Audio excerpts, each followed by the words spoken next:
కింద తిరుపతిలో అయితే రైల్వే స్టేషన్కి ఎదురుగా ఉన్న విష్ణు నివాసం కాంప్లెక్స్లో ప్రతిరోజు టీటీడీ వారు రూమ్స్ని కేటాయిస్తారండి. శ్రీనివాసం కాంప్లెక్స్ మరియు మాధవం గెస్ట్ హౌస్లు కూడా ఉన్నాయి.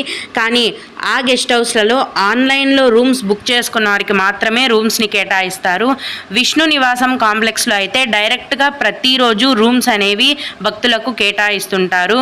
రూమ్స్ కాస్ట్ అనేది 100 రూపాయల నుంచి మొదలవుతుందండి. 100 రూపాయల నుంచి మొదలయ్యి ఏసీ లేదా non AC rooms, suit rooms ఇలాగా వీటిని బట్టి మీకు రూమ్స్ యొక్క ధర అనేది టీటీడీ వారు కేటాయిస్తారు.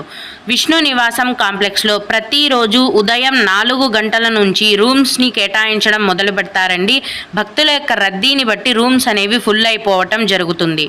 ఒకవేళ రూమ్స్ దొరకకపోతే ఆ విష్ణు నివాసంలోని వెయిటింగ్ హాల్లోనే భక్తులు రెస్ట్ తీసుకుంటారు. ఆ వెయిటింగ్ హాల్లోనే ఫ్రీ బాత్రూమ్స్ అనేవి కూడా అందుబాటులో